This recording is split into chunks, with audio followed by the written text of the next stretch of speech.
Hello, hello, hello. Hello, beautiful people. Welcome to another inspiring episode of Beyond the Finish Line with Star, a place where we explore the untold stories of elite athletes and their humble beginnings, their setbacks, and how they overcame challenges. We dive into intersections of sports, lifestyle, and personal growth, and have you, the viewers, get inspired. My name is Star Mpama, and I am your host. Today, we are honored to have an exceptional guest in the studio. He is a man who runs by revelation. He is none other but Enoch Adegoke. Okay, Mr. Enoch Adegoke, we are glad having you in the studio today. How are you doing? I'm good. I'm proud. I'm loved.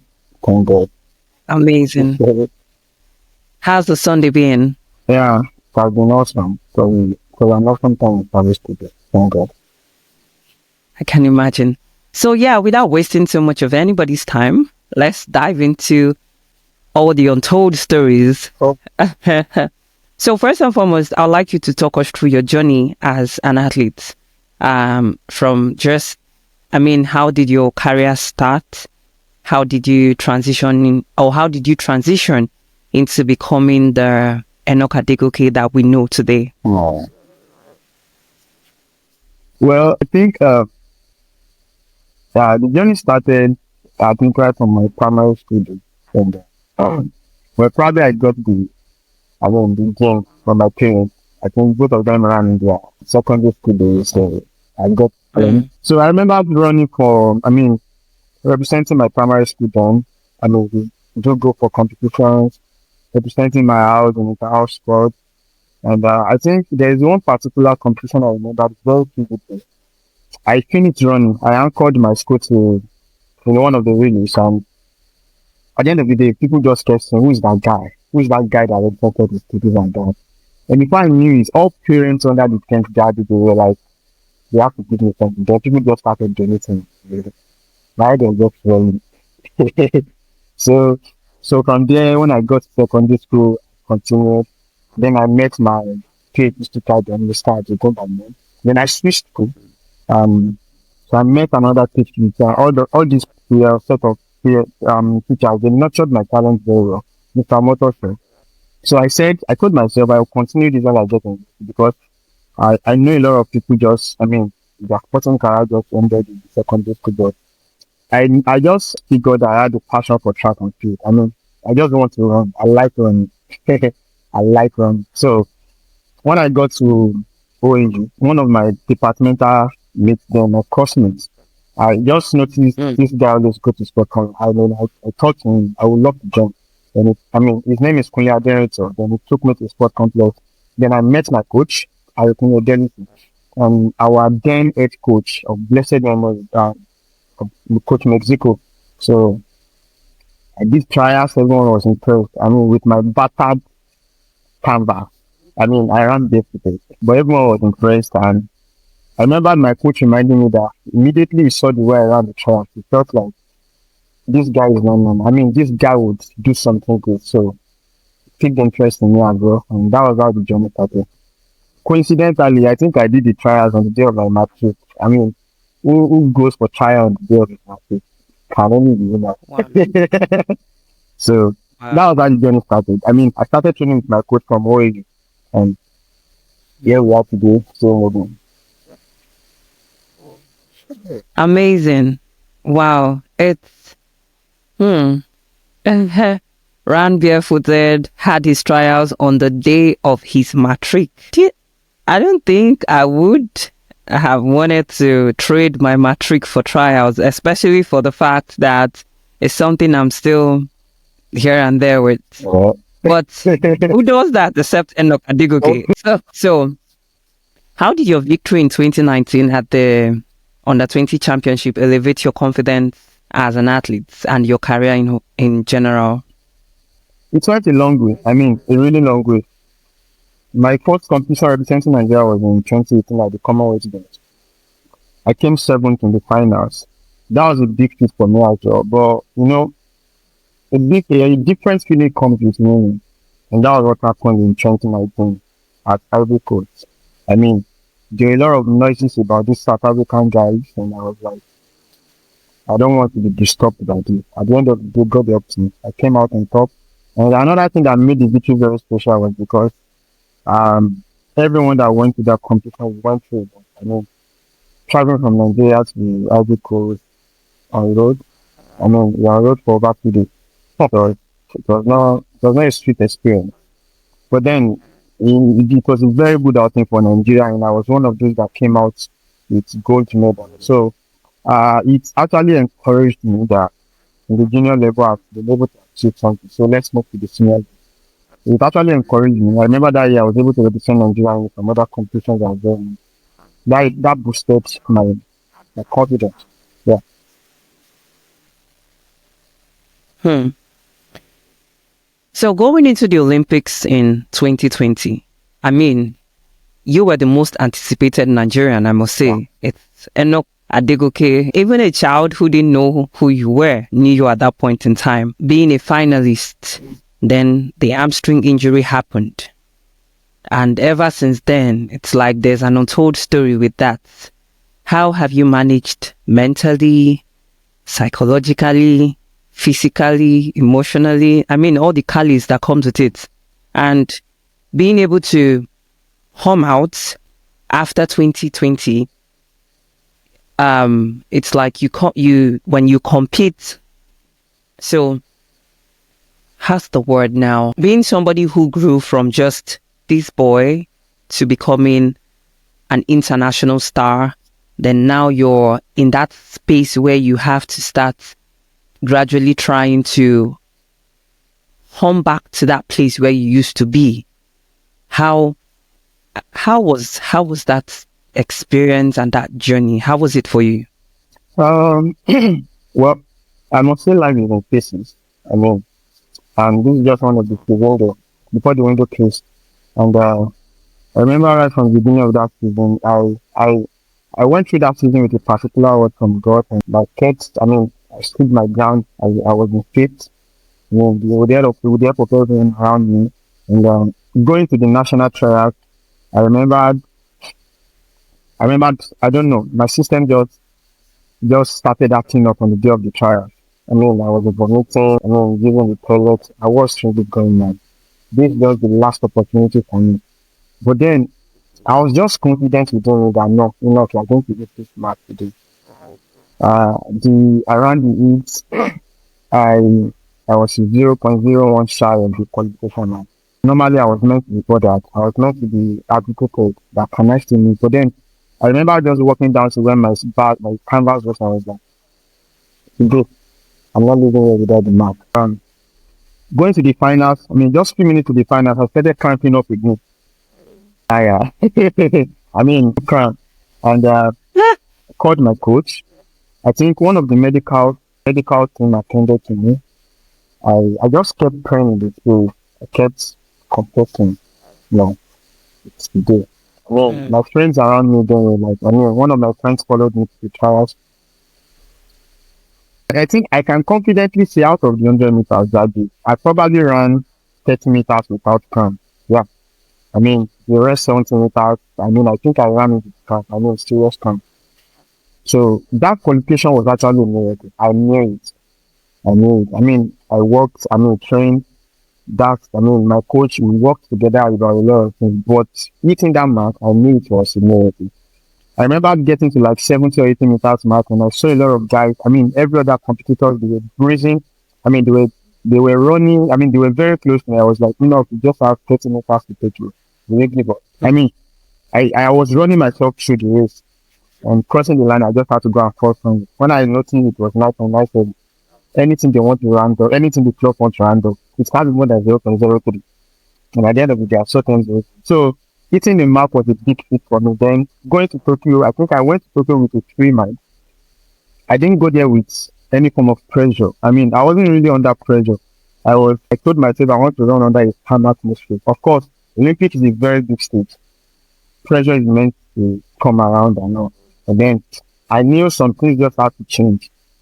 So running through the rounds, I think my first target was getting to the semi-final.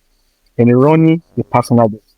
So that actually helped me go to semi-finals around that marriage. Then getting to the semi-finals, I remembered when I crossed the line, I thought, I noticed I came second. I was between either second or third. It was between me and Bromel. And everybody was just watching it. It was around 2 minutes or 3 minutes before we even knew who came second. Then getting to the training pitch, Coach K was very happy. It was like, it seemed as though he didn't even know what he just achieved. I was like getting to the finals of the Olympics. I didn't know how to react. Like I was just numb. I was just numb. So I told myself going to the finals, I just want to I looked at the lineup. I was like, everyone on this lineup, in one way or the other, they have something to prove. I mean, they've either gotten to one finals before, they are looking for medal, or uh, they maybe they just need to up their game and all. So I told myself, it's not as though I don't want to achieve anything, but if I can actually run with this very much mind than this guy, either I get on top of most of them or I have a new person. So going to the final, I said, okay, 9.98, you can do better. Can do better. And got so good. And God understands why a lot of things happen. I knew if I had finished that race that day, it would have been a massive personal best for me. But then immediately the injury happened, I didn't know how to act. I mean, when I checked the split time, I was at 60 meters. I mean, even with limping from around 50 meters to 50 meters, I think my 60 meters time was around 6.50. I knew it was a very fast pace for me. I mean, very fast one. But then when immediately it happened, I was like, why? Why did this happen?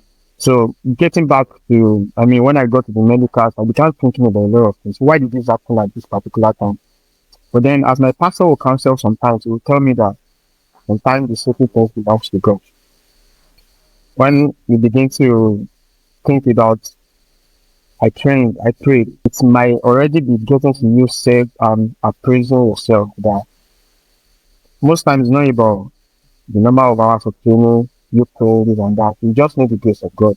So getting over the training, the injury and everything, it was a whole lot to be sincere. Emotionally, physically, psychologically, every form of quality that we can think of. Yeah. But one of the things that helped me most were the gift of love. I'm blessed with people around me. Friends, my coach, my God. I'm on the side, double accolade. Yeah, he was just there for me all through. Anytime I'm in Germany, even if I'm not in Germany, he intentionally be like, I know you have a lot of things inside you. I'm not living like this. My pastor, I didn't just submit to him as a spiritual father. He was very much interested in everything about me. God really blessed me. My parents. I remember my mom always calling me that, how are you now? So that we can know where we can direct our prayers to. You do see it in Yoruba, so I know it's not everybody that is Yoruba. So let me just conclude. I remember my father telling me, this just concluded part that he tried to put himself in my shoes. But then God understands everything, you understand? And my parents, she's very supportive from day one. I can actually write a whole book just to teach you. No, Elias just engaged his fiancée recently. I know you. Well, we'll talk about that later. And Junior, am I told? Yes. Yeah. So, most people might be in a relationship whereby their partner might just be interested in the good things. This is not just about dating a style one or something. So we're not in a relationship because Enoch is going fine. So I've seen the dark day and I've seen the bright day. I know this is not just about it. So overcoming all this, God really, I couldn't have done it alone. God just blessed me. And I remember those times, God really helped me. I built myself so much in the line of faith and healing because I knew physical therapy alone cannot do it. always praying to God, always confessing, and I know my Christ reality. So I use those periods to build myself spiritually. I think that was those are one of the benefits, those are one of the positives I picked out of those times. I mean, uh, psychologically I was stronger. The way I approach life, the way I approach things. I mean, a lot of things just changed in me. I mean, I approach a lot of things differently. My spirituals, of course, I've been building myself, but then I saw that moment as a means to practice what I've been learning in church and faith. I saw that moment. You know, I think I remember one day, in fact, in 2022, I was injured like 3 times. I mean, quick separating years in 2022. When I was ready to come back, I was like, no, after Olympics, I already planned everything out. I wanted to run indoors, from indoors, let's go and build on night and night. But then so many things just happened. I remember one time I was going to training, I was in Germany then. I, I think coach was waiting for me. I just went inside the gate. I was like, what else do I want to expect in training to do? I hope I won't get injured again. I mean, there are days of crying. I mean, days of tears. For real. Days of crying, I'll be like, why, what's going on? But then, I just got to understand that there's time for everything.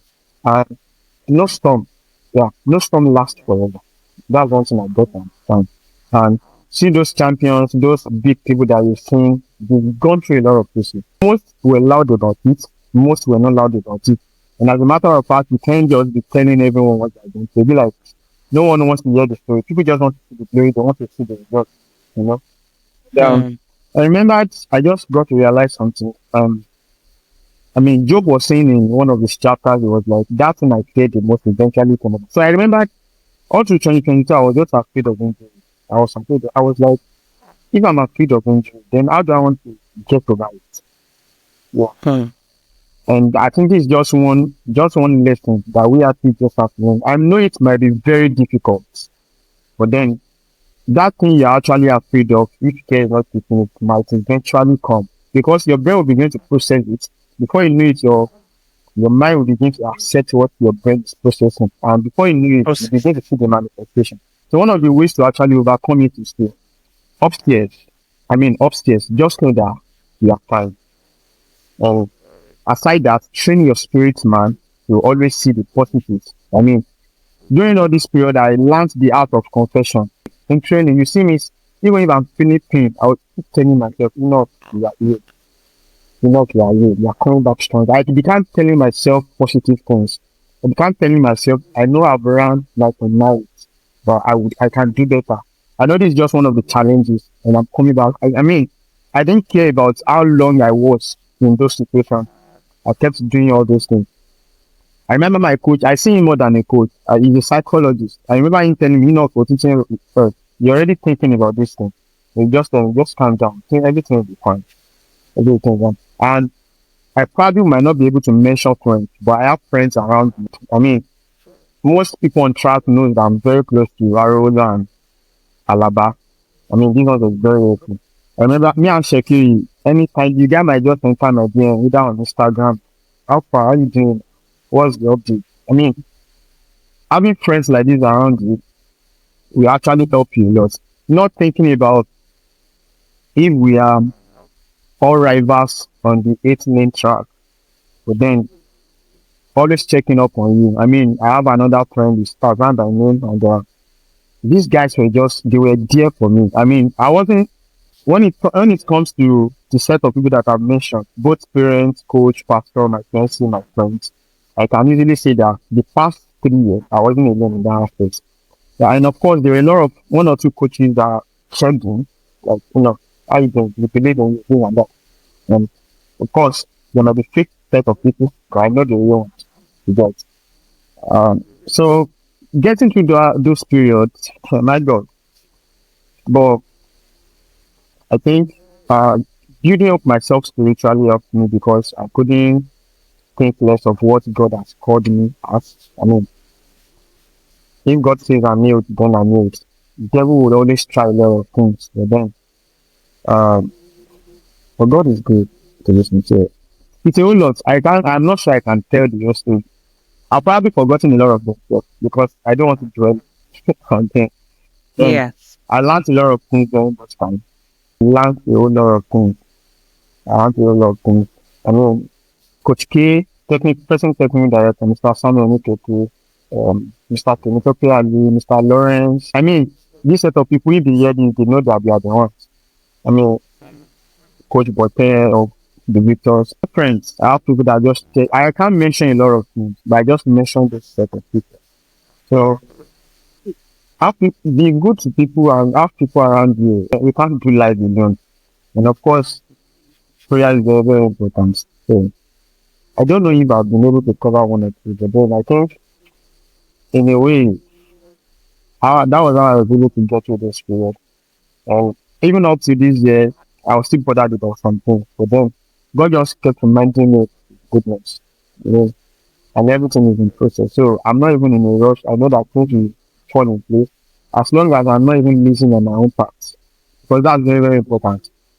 I'm not losing on my own path. So, I was in So, a competition this year. I wasn't in Ghana. Someone was telling me that if you quit, you know, a lot of people are looking for you to come back. And it cares not because some people might just go down the team, the quit. So I was like, probably for the sake of money, we'll keep trusting God. Yeah. I mean, so, trusting God. so, I forgot to remember Ruth is very, yeah, a very good friend. Ruth, yeah. These are my spiritual partners, friends. I mean, AJ Gold. So I can't mention a lot of people. Obviously, uh, right? I can imagine.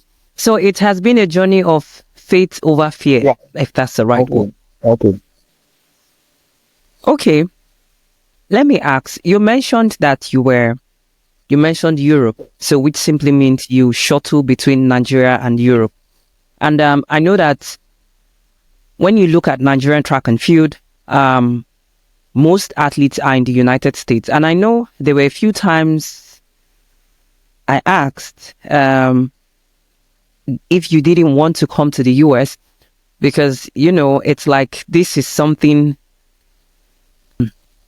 Then figuring out, okay, he's a graduate already. Probably he would want to come around for masters. But now, to get a clearer picture on everything, are you based in Europe or in Nigeria? One, that's question one. Are you signed to any brand? That's question two. And would I say it was a thing of purpose that United States wasn't in the plan, or it wasn't just a thing for you? Okay. Well, for now, I'm not yet based in Europe. Now, Okay. then secondly, about the question about sponsorship. Who knows? Maybe my helper might be listening today. I'm not yet industry. I beg you. I'm not. I mean, it's one of the things I'm trusting God for. You know, I know it will happen anytime soon. I'm not yet sponsored. I'm not yet endorsed. I'm trusting God for sponsor both within Nigeria and outside Nigeria. And outside Yeah. Nigeria. Then about United States. Well, I know the story is not yet complete, so maybe I can be able to answer that when the story is complete. But then it's probably a reason of purpose. Not just that United States is not my thing. I got admission at the time. Yeah, yeah, but please, well, we'll answer that later. So, in what way has faith been a cornerstone for you in your journey as an athlete? Okay. Um, Faith is the assurance of things waited for and the evidence of things not seen. So, I look beyond the now and Mm-hmm. I look beyond things I'm seeing because if I'm to judge my life by citing certain circumstances, I probably won't move forward. And the fact is, as a believer, as a Christian, I find my identity in Christ, and the foundation of my belief is founded upon faith. I mean, Christianity itself is faith. So, living a life of faith is something that I feel like everybody should. I mean, all believers should work in. So, and if you have to look at faith in itself, faith doesn't make sense when you begin to see some result of faith. Imagine the Bible telling me that if your faith is like a mustard seed, you can tell a mountain to move from one place to another. logically it doesn't make sense. It doesn't make sense. So Yeah. Christianity is all about faith. Faith will tell you this thing can be done, but logic will tell you that it can't be done. And I think in my little experience about life, I'll take faith over logic. Of course, Mm. faith won't tell you to suspend your brain because there are some things that logically will tell you that this is how this thing is meant to be. But then if I have a perception within me, if I have a faith about something, my spirit is telling me that don't do it, then I have to act in faith. Yeah. So Mm. faith has always been the cornerstone. It has always been the order of the day. Okay. In faith, I derive a lot of things. Faith confession creates reality. If you see something that doesn't look attainable, that doesn't look realistic, and you want to achieve it, by your probably hard work and you confessing about it, it can actually happen. Yeah. So I think anytime, any day, I'll take faith over logic. Of course, it does not deny facts. It doesn't deny facts. But then faith will deny facts. When you are going through certain situations and they are actually maybe you are sick or something, and logics or facts will tell you that this person is sick. But then as a faith person, I'll be like, okay, I know I'm sick, but by Jesus Christ, I am healed. So faith is how I feel like a believer should live his our life because that's just foundation of our faith in Christ. Okay. Well, going back and listening to everything you've said, it is clear and obvious that you are a man of faith and a man who follows Christ. Like it is said, he runs by revelation. What would you say to these new generational athletes coming, who look to become track stars, who look to attain the heights you have attained? And a lot of athletes right now are transitioning into the United States, involving academics. All of these things, some people just are all focused on, okay, I want to run fast and leaving out the academical aspect of things. And aside from that, like, what were those little things you do as an athlete, or what are those little things you do as an athlete that simply makes you exceptional? Yeah, we know that, okay, before everything is spiritual, yes. For sure. But when we pray and we say, oh God, we need you to do this and do that, if there's no laid down foundation, I don't think there's anything to hang on to hold, if that's the right word I'm using. But what is it that you have done? What are those placed down foundations you have put down and has brought you to this extent that you, or this height that you have attained? And now what do you now have to say to the new generational athletes, even the ones who are still, running, who have made it into the pro sector and all of that? What advice would it be when it comes to managing track and field, being able to have managed athletics, being able to have managed academics? And yeah. Well, I'm still young on the track. Yeah, so, and I've achieved the little, and I tried God for more. So, talking about academics and track and field, well, I won't advise anybody to leave one for the other because there's life beyond track. There's life beyond track, and aside, it may not apply to everybody, but there's just something that makes you stand out in some ways when you are both educated and you are both talented. You have a degree on one hand, you have a talent on one hand. So I won't advise I won't counsel anybody to be excessively focused on one while neglecting the other. It might be a dangerous game to play. There are always ways to manage it. There are always ways to manage all these situations. Sacrifice has to be made. Education, intentionality. Being intentional about doing both. And writing out your goals and targets. When you know that you might need your degree, or you might probably not directly, maybe indirectly in some ways, may actually be a better boost for you that, okay, I need to get better for them. We have examples of athletes that don't find. They coming out in flying colors and still talented. So those are just two out of the set of it that I can remember. And you can actually be good in your academics and still focus on career. So I won't advise anybody to move on for the other. And just randomly, maybe my counsel for track and field athletes here and there. Of course, the counsel is for me as well. But then one thing I've just noticed is that track and field is a long-term investment. Uh, I've not seen anybody that starts track today and begins to read the fruit of that particular labor. Now, you start track and field today and you're expecting the fruit, the fruit probably at the end of the year. Maybe you can find something else to do. I mean, the hours of training, the ups and downs, the quote and unquote disappointment that comes with it, it's built you in one way or the other. It's built you mentally. So I've seen people that maybe they couldn't further their track, but the way they handle some other areas of their life, track and field will teach you a lot of things. Teach you punctuality, teach you dedication to a particular cause that you have not even seen the result yet. But one thing I noticed is that when you are dedicated to it, there's a way you are being rooted in it that you don't just waver anymore.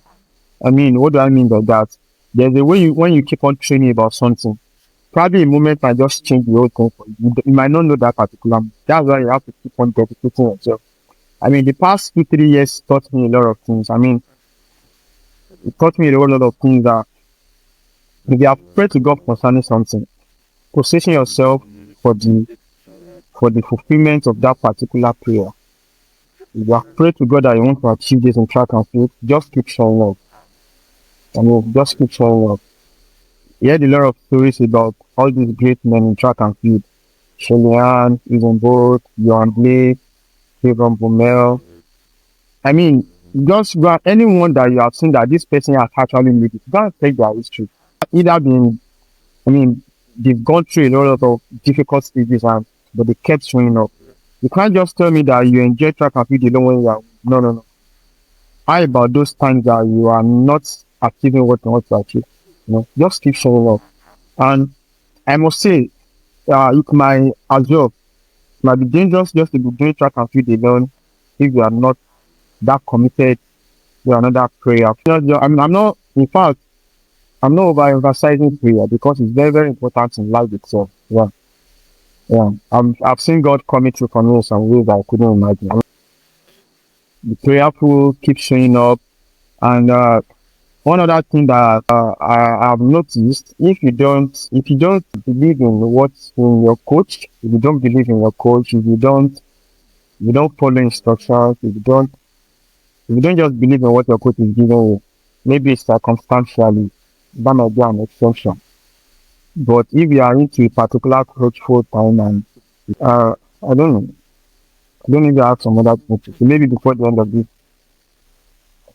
Wow. Okay. Let's digress a bit now. Oh. Let's digress a bit. Okay. I know. Earlier on, I said today happens to be the day Elias proposed to Janelle, and while you were listing out the persons who have been a support system to you, you mentioned your fiance. He didn't use the word girlfriend. He said fiance. So please, Mr. Enoch, let's move from track. Let's go out.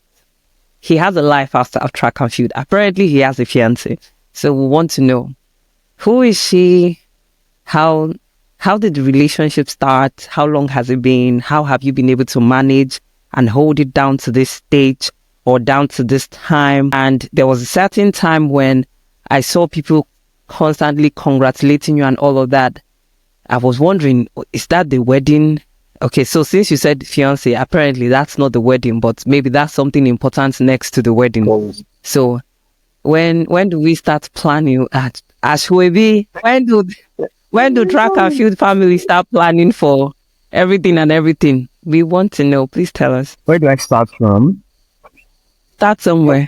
Start from when you met her. Start from this is how long we've been dating, and start somewhere. There's somewhere to start from. Well, I met her in one of my pastor's meetings back in the university days. I mean, in the long run, we eventually submitted to the same spiritual oversight. That's my pastor.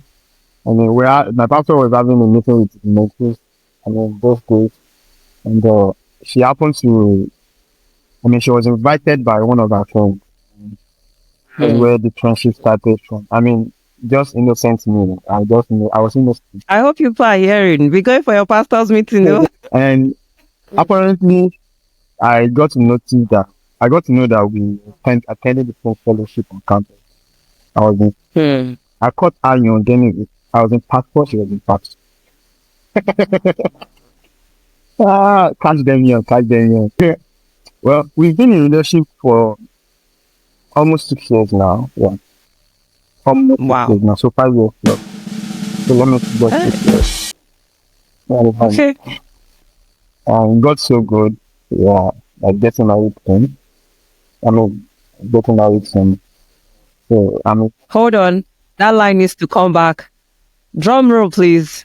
yeah, You be what? getting Oh, married soon. Thank congratulations. you very much. Yeah, Is that all?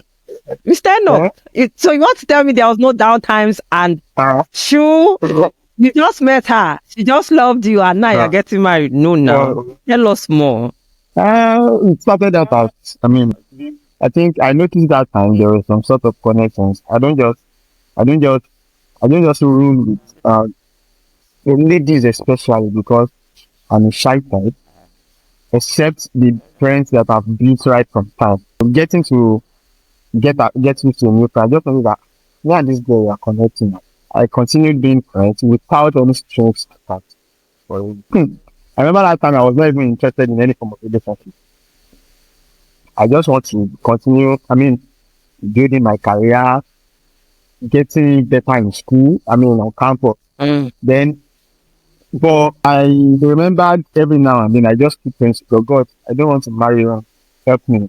Open my eyes. Don't let me marry her.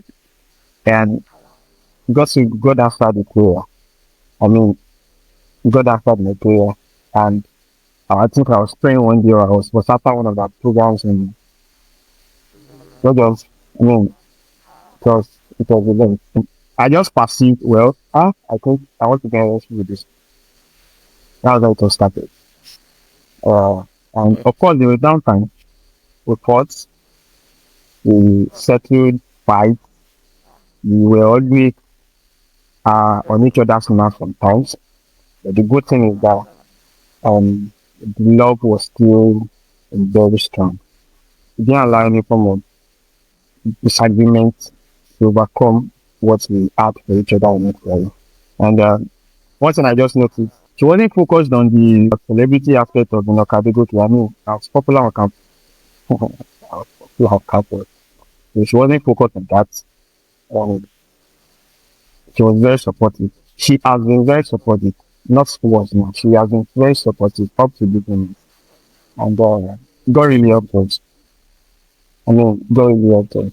That was just that. Let me just say that God really helped us. And God so good. Our relationship is graduating from being 12 and 20 to can complete that. Drum roll, please. To be married. Huh? Just go. Okay. I told myself I was going to be calm today. Lord, please help me. It's like when it comes to love or marriage, it has a way of getting out the part of me that's not supposed to be out. I'm meant to be calm today, so stop, please, please. Okay. Okay. Still on digression. Was there like, I hear all these things where they say, go pray, and yeah, you being a man of faith who trusts God and sleep, and the angel will come and tell you, okay, this is her, that's the one. Was there a way you knew, or you just knew in your heart, or everything just blended, or when you were sleeping, the Holy Spirit just arrived and said, hello. Apparently, what to God was doing.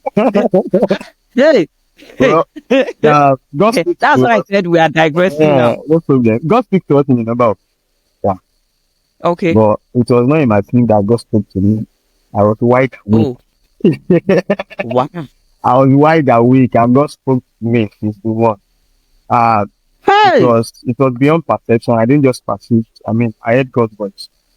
When I heard God's voice, Mm. I was like, could this be it? Could this be it? Because I wasn't even thinking about relationship then. But I knew I was subconsciously praying about relationship, but I wasn't particular about relationship. I was just being friends. Apparently, I was in passport, she was in passport, so I was like a big brother to her. I was like a big brother to her. So Brother Enoch, sir. I'm doing the Lord's work. So I had to go pray again to confirm. Was in my mind? Was I just thinking? Was in my mind disturbing me about it, or what could be going on? But then I prayed for confirmation again. I was like, okay, I Mm. think I'm on the right path. So I kept my calm. I spoke with my pastor, and he counseled me. And I waited for some months before I even told her anything. I just continued being friends. Because I just want, marriage is not something that I just want to do with any other person, with anybody. We want to hear God. And if God tells you, okay, this is the person, in case if any issue or difficulty comes with her, you can easily run back to God. God, now you follow me, talk, waiting is something. So I think that was it. Well, Wow. Amazing. Amazing. I think I enjoyed this part of the uh, podcast more. oh, Um, so what would be your final words for the viewers? What would be your final words for athletes? And yeah, what would be your final word? let me try and, okay, my final words. Let me check my notes. I have some things to put Please down. check. Check. Yeah, one thing I've noticed about life is that there are times and seasons for everything. I mean, Bible talks about seed time and harvest in the book of Genesis. Seed time and harvest, and Ecclesiastes chapter 3 talks about time and season as well. So I don't know what situation anyone might be going through. I know what thing might be going through. One thing is very sure that no storm lasts forever. And the fact that someone else is doing fine presently more than it doesn't mean your own go fine as well. Don't look at other people's journey to judge you. Yeah. God is so good that he sees everything that is going on with us. He said he will never leave us nor forsake us. So whatever thing you might be going through, God sees it. That's what it's fact. And tough times might be an avenue for you to build yourself spiritually again. Probably you have swayed away, you have lost your touch with God. These times might be the best time to get yourself in touch back with God. And when you are going through situation, don't keep quiet. I mean, speak God's word into them. I mean, speak life into them. I mean, my difficult moments taught me the art of confession, the art of faith confession. I mean, speaking positive. You might think you are just speaking into the air. It's being registered in the realm of the spirit. Yeah. I mean, the more you confess, just keep working towards them. And as people would say, keep trusting the process. There are times whereby the process will not look as if they are processing. I'm not saying it will be rosy, but then no matter what, so far you are convinced of what you are doing. So far you have a conviction with you that yes, look, you are doing the right thing. I know I'm doing the right thing. Just continue in that part. I mean, the Bible talks in Psalms 30 verse 5, talk about weeping may endure for a night, but joy cometh in the morning. Yeah, we have an assurance that joy will come in the morning. But you see that night, hmm, your eyes might want to peel though. Yeah, you know what will happen. But the devil will want to shake you. A lot of things will want to do you here and there, but then just stand your ground. I mean, not just about track and field now, about life generally. The life generally. And my coach will always say something. So far you put your mind into something, you can actually achieve it. So this is me just trying to tell someone here that be dedicated to whatsoever you are doing. I mean, learn the art of continuity. Don't learn the art of quitting. I mean, a pastor was saying in church today that some persons have changed either pastors or relationship just within a year, 15 times. You can't move forward like that. So that's just another way of telling someone that don't just quit. I mean, don't just quit. I'm sorry. Let me say one or two things small. I wrote here again that growth comes in season. Don't pressure yourself. We all want to make this here and there very quick. Let me train. Let me buy supplement. Let me buy this. Let me. You plan. It's good to plan your life out, but certain times some things might just work out the way we want. God has a way of. As He said, He makes everything beautiful in own time. So you can't. Don't pressure yourself if things are not working out the way you want. And as I said, so far you know that you are convinced that you are doing the right thing. Just go ahead and don't just surround yourself. I mean, the number of the set of people that you find yourself with. I mean, I wrote it there just exactly that the voices of people around you matters a lot during your art phases. Some people will speak faith to you, some people will speak fear. So people around you matter. I mean, they matter a lot. And just to conclude everything, I've been talking about faith, about Christian life and all. Something is very, very important the more your character. Yeah. Let people see you. Of course, you don't need to please people. God is doing in the whole of the Bible. The only place I found that the only person that I think the Bible says we should please is God. And we can only do that by faith. So you don't need to please people, but then have a good character. Let people know that this guy is good. I mean, you don't need to do it because you want people to see it, but then let that be your lifestyle. Just be good to people. It will come back to you in multiple folds. And as you are doing good to people, don't backbite, don't spoil people's one at the back. I think I say that better in Yoruba. I mean, just be good to people. So I think I've said it. I've said a lot of things.